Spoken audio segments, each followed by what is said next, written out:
Oke, baik. Bismillahirrahmanirrahim.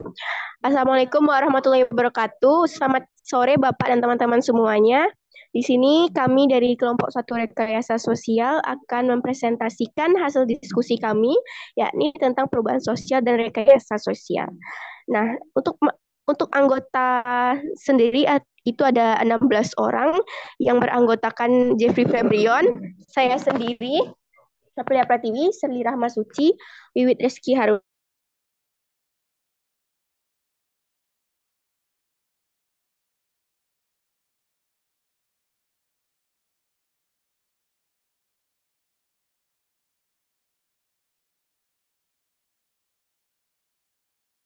Yang akan dibawakan oleh rekan saya Wiwit Reski Harwi. Kepada Wiwit dipersilahkan. Baik, terima kasih moderator. Saya akan menjelaskan tentang pengertian perubahan sosial. Sebelum menjelaskan tentang pengertian perubahan sosial menurut para ahli, terlebih dahulu saya ingin menjelaskan pengertian perubahan sosial secara umum. Perubahan sosial merupakan sebuah bentuk dari peralihan tata kehidupan masyarakat yang berlangsung secara terus-menerus karena sifat dari masyarakat itu sangat dinamis dan terus berubah. Pada hakikatnya, manusia juga tidak dapat berhenti pada satu titik saja dan selalu mengalami perubahan secara lambat atau cepat dan besar atau kecil. Nah, menurut Max Weber, perubahan sosial merupakan suatu kondisi yang terjadi karena adanya ketidaksamaan dengan unsur-unsur sosial yang ada. Sedangkan menurut Shalom Sumarjan, budaya yang terjadi karena adanya perubahan sosial dalam struktur dan fungsi sosial, sehingga perubahan sosial secara otomatis mempengaruhi budaya masyarakat itu sendiri karena berkaitan dengan kebiasaan masyarakat. Sekian dari saya kembalikan kepada moderator. Baik, terima kasih kepada rekan saya Wiwit. Selanjutnya dilanjutkan oleh Filza Zahra. Kepada Filza dipersilahkan. Baik, terima kasih moderator atas kesempatannya. Saya akan melanjutkan penjelasan mengenai perubahan sosial. Teori perubahan sosial dikemukakan oleh para ahli dengan aktuensinya yang berbeda-beda, sesuai dengan sudut pandangnya masing-masing. Terlepas dari perbedaan pandangan tersebut, yang jelas beberapa para ahli sepakat bahwa perubahan sosial terkait dengan masyarakat dan kebudayaan, serta dinamika dari keduanya. Okbun mengatakan bahwa perubahan-perubahan sosial terkait dengan unsur-unsur fisik dan rohaniah manusia akibat pertautannya dengan dinamika manusia sebagai suatu totalitas. Perubahan pola pikir, pola sikap, dan pola tingkah laku manusia lebih besar dipengaruhi oleh perubahan-perubahan kebudayaan yang bersifat material. Misalnya, kondisi-kondisi ekonomis, geografis, ataupun biologis yang menyebabkan terjadinya perubahan-perubahan pada aspek-aspek kehidupan sosial lainnya. Lalu selanjutnya ada pengertian perubahan sosial menurut Gilin dan Gilin. Ahli ini mengatakan bahwa perubahan-perubahan sosial sebagai suatu variasi dari cara-cara hidup yang telah diterima, baik karena perubahan kondisi geografis, kebudayaan material, komposisi penduduk, ideologi maupun karena adanya difusi ataupun penemuan-penemuan baru dalam masyarakat. Itulah penjelasan dari saya, dikembalikan kepada moderator. Baik, terima kasih kepada Filza atas penyampaian materinya. Selanjutnya ditambahkan oleh Farel. Kepada Farel dipersilahkan. Baik, terima kasih atas kesempatannya moderator. Jadi di sini saya ingin melanjutkan arti perubahan sosial menyambung dari teman-teman tadi. Nah, menurut Samuel Horning, perubahan sosial diartikan sebagai perubahan yang terjadi pada kehidupan manusia, baik itu terjadi karena sebab internal maupun eksternal. Kemudian ahli lain yaitu Sudiono Sukanto mengatakan bahwa perubahan sosial adalah segala perubahan-perubahan pada lembaga-lembaga kemasyarakatan di dalam suatu masyarakat yang mempengaruhi sistem sosialnya, termasuk di dalamnya nilai-nilai, sikap-sikap, dan pola perlakuan di antara kelompok-kelompok dalam masyarakat. Jadi dapat disimpulkan bahwa perubahan sosial merupakan suatu perubahan yang terjadi di dalam suatu masyarakat yang berupa perubahan pola pikir, perilaku, interaksi, atau hubungan sosial dan lembaga struktur sosial di dalam masyarakat. Sekian dikembalikan ke. Baik, terima kasih banyak kepada Farel. Selanjutnya kita beralih kepada materi sebab perubahan sosial yang akan dibawakan oleh rekan saya Hasanah Fitri. Kepada Hasanah dipersilakan. Baik, terima kasih moderator. Selanjutnya yaitu materi tentang penyebab perubahan sosial, yang mana penyebab perubahan sosial ini ada dua, yaitu penyebab internal dan penyebab eksternal. Saya akan menjelaskan mengenai penyebab internalnya. Yang pertama yaitu penemuan baru. Penemuan baru dalam kebudayaan dapat berpengaruh pada berbagai sektor kehidupan lainnya. Yang kedua yaitu perubahan jumlah penduduk. Dengan adanya perubahan jumlah penduduk, maka dapat menyebabkan perubahan struktur sosial. Dan yang terakhir itu pertentangan atau konflik.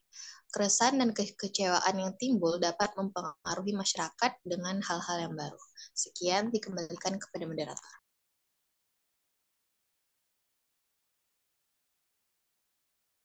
Baik, terima kasih atas penyampaiannya Hasanah. Selanjutnya kepada rekan saya, Mayang, dipersilakan. Baik, terima kasih kepada moderator. Selanjutnya ada faktor eksternal. Yang pertama itu ada lingkungan alam. Alam turut mempengaruhi keadaan sosial, budaya, serta perilaku masyarakat yang hidup di sekitarnya. Yang kedua ada peperangan. Peperangan antara dua negara atau lebih menyebabkan adanya perubahan di mana pihak yang kalah akan dipaksa mengikuti semua keinginan pihak yang menang. Yang ketiga ada pengaruh kebudayaan lain, maksudnya kebudayaan asing yang diterima dan ditetapkan berdampak pada kehidupan sosial yang mengakibatkan terjadinya perubahan sistem sosial. Sekian penyampaian dari saya. Terima kasih.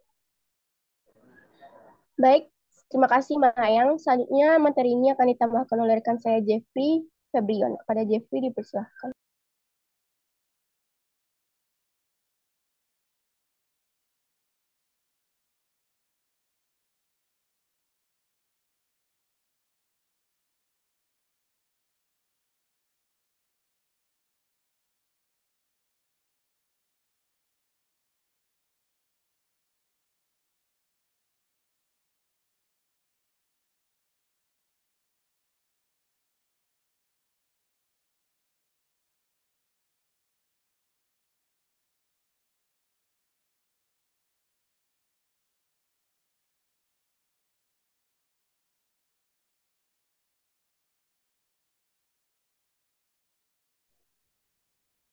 Baik, untuk Jeffrey nanti di kesimpulan saja. Selanjutnya itu ada aktor perubahan sosial yang akan disampaikan oleh rekan saya Yogi. Kepada Yogi dipersilahkan. Oke, baik. Terima kasih moderator atas kesempatannya. Sini saya akan menjelaskan terkait aktor-aktor dalam perubahan sosial. Nah, yang pertama itu siapa saja yang dapat kita pandang ataupun kita lihat sebagai aktor dalam perubahan sosial. Nah, bagi Bourdieu, mereka yang memiliki modal, nah itulah yang disebut dengan aktor. Nah, modal itu merupakan aset yang dimiliki individu dalam lingkungan sosialnya, yang digunakan untuk menentukan posisi dalam suatu ranah. Modal itu harus selalu diproduksi dan direproduksi ulang.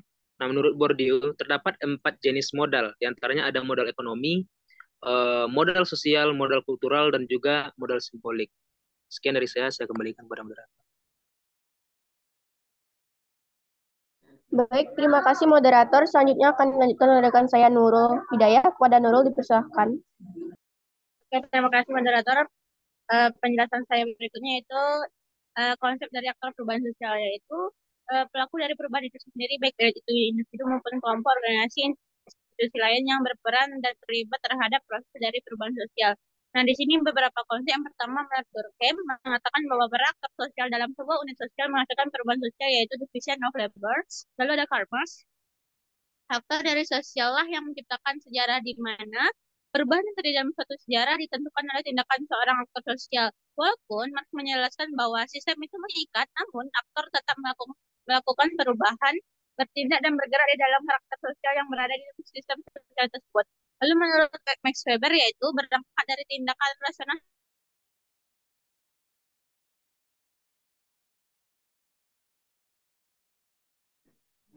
Baik, terima kasih Nurul atas penyampaiannya. Selanjutnya itu kita lanjut kepada rekan saya Ilham. Kepada Ilham dipersilahkan. Terima kasih kepada moderator. Selanjutnya bentuk dari aktor yang berperan dalam perubahan sosial atau sebagai agent of change. Yang pertama adalah lembaga sosial. Lembaga sosial memiliki peran yang sangat besar dalam perubahan sosial di Indonesia. Mereka terlibat aktif sebagai agen perubahan dalam setiap agenda perubahan sosial dan pembangunan, baik berdasarkan inisiasi sendiri maupun berkolaborasi bersama. Yang kedua, lembaga swadaya masyarakat. Melalui serangkaian aksi pendampingan dan advokasi, pemberdayaan dan sebagainya, Mereka telah turut serta membangun kesadaran masyarakat untuk berdaya dan berubah menuju kehidupan yang lebih baik. Gerakan perubahan di masyarakat dilakukan antara lain kita bisa melalui dalam aliansi masyarakat adat Nusantara. Yang ketiga ada institusi pendidikan. Yang institusi pendidikan jelas memiliki peran yang sangat penting dalam perubahan sosial, yakni mencerdaskan kehidupan bangsa. Dengan kecerdasan tersebut menciptakan agen perubahan sosial di masyarakat, sehingga timbullah perubahan sosial yang terjadi di masyarakat. Terima kasih, saya kembalikan kepada moderator.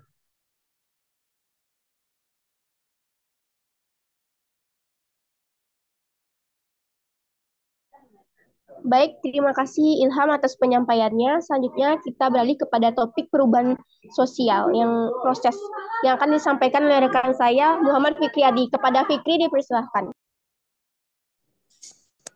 Baik, terima kasih atas kesempatannya moderator. Perkenalkan, nama saya Muhammad Fikri Adi, izin memaparkan materi terkait proses perubahan sosial. Menurut Hans Lin dalam buku Paul B. Horton tahun 1992, terdapat 6 jenis proses perubahan sosial. Yang pertama ada perubahan sosial secara lambat.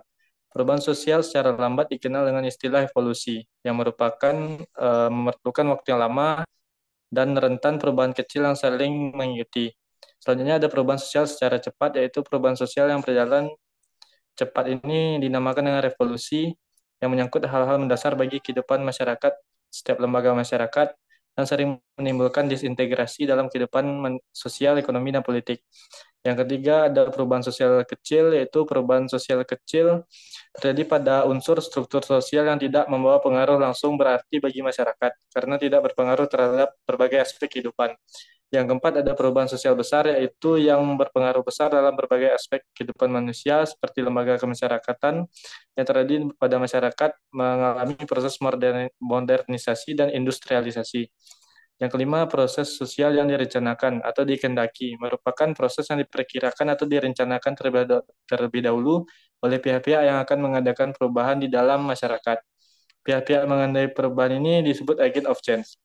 Lalu yang terakhir, perubahan sosial yang tidak direncanakan, yaitu berlangsung tanpa dikehendaki oleh masyarakat atau di luar jangkauan pengawasan masyarakat itu sendiri. Itu saja materi dari proses. Saya kembalikan pada moderator. Baik, terima kasih kepada Fikri. Selanjutnya dilanjutkan oleh rekan saya Farah Aisyah. Kepada Farah dipersilahkan.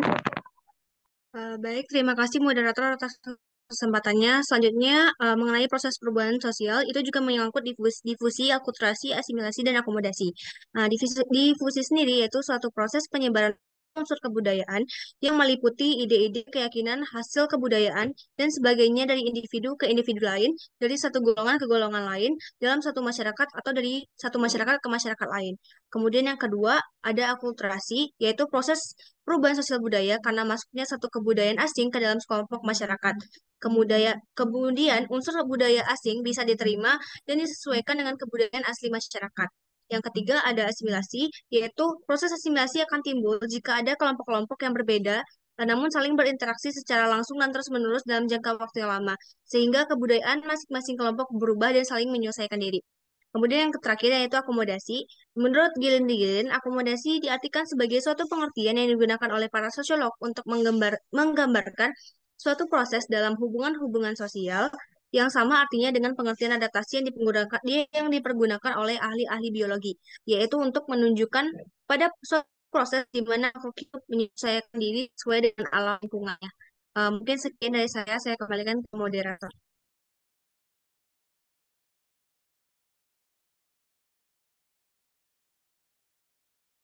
Baik, terima kasih kepada Farah. Selanjutnya kita beralih kepada materi hubungan perubahan sosial dan rekayasa sosial yang akan disampaikan oleh rekan saya Salma Fauziah. Pada Salma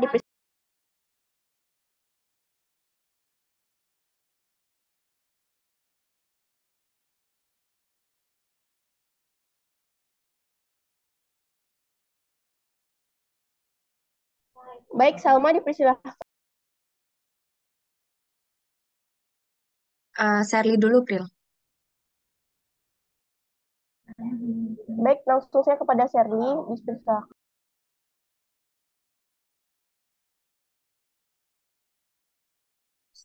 Baik, terima kasih kepada moderator. Di sini saya akan menjelaskan materi tentang hubungan perubahan sosial dan rekayasa sosial.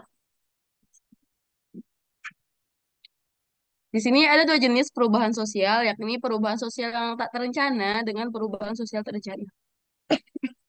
Perubahan sosial terencana merupakan nama lain dari rekayasa sosial. Dan di sini hubungan antara perubahan sosial dan rekayasa sosial merupakan fenomena yang terkait dengan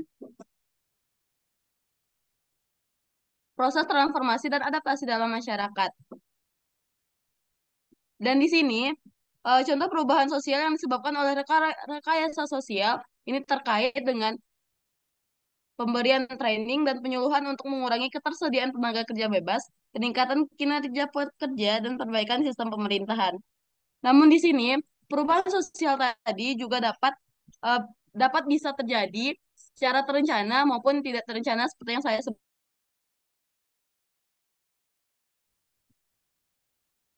Seperti contohnya akibat dari bencana alam, migrasi, maupun perubahan dari teknologi. Sekian saya kembalikan kepada moderator.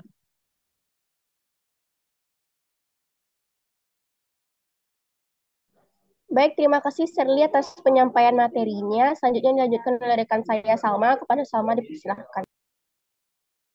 Oke, terima kasih April atas kesempatannya. Jadi, poin yang selanjutnya terkait hubungan perubahan sosial dan rekayasa sosial adalah perubahan sosial dapat mempengaruhi rekayasa sosial. Begitupun sebaliknya, rekayasa sosial dapat mempengaruhi perubahan sosial. Jadi, mungkin langsung saja kita ke contohnya.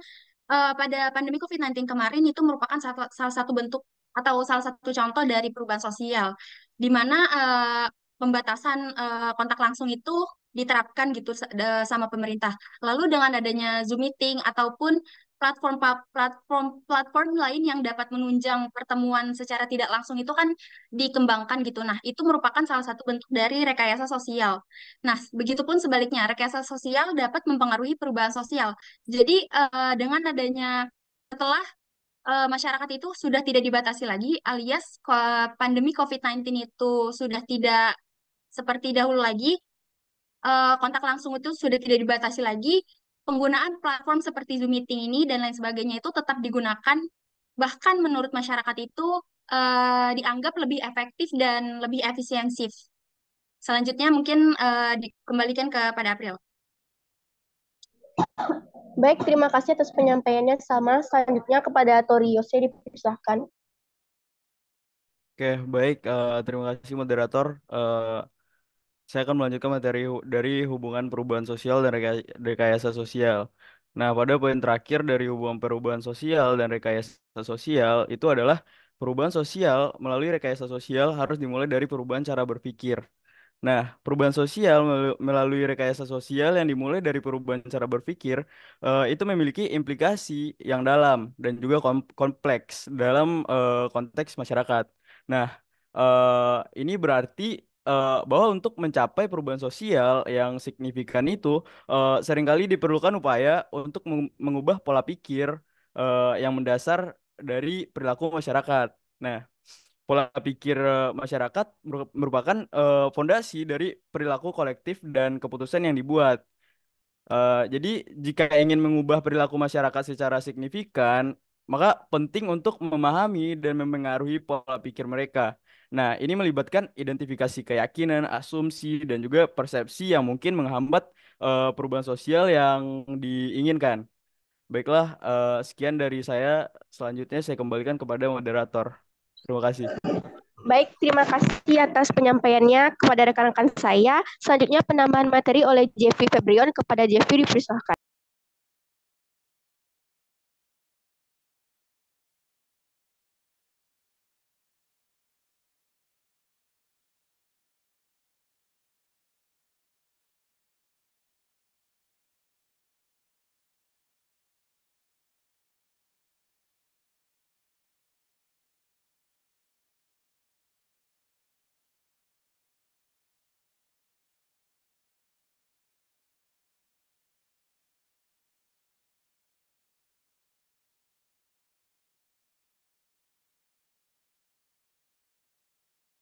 Baik, terima kasih moderator. Jadi dapat kita simpulkan untuk pembahasan kita kali ini tentang perubahan sosial dan rekayasa sosial, di mana tadi juga sudah disampaikan dari teman-teman kelompok.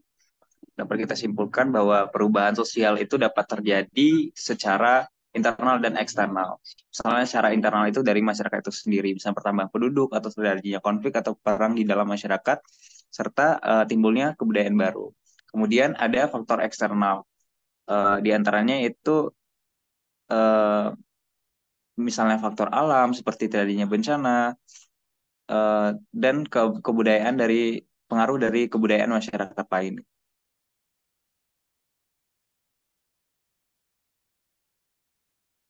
Demikian, terima kasih.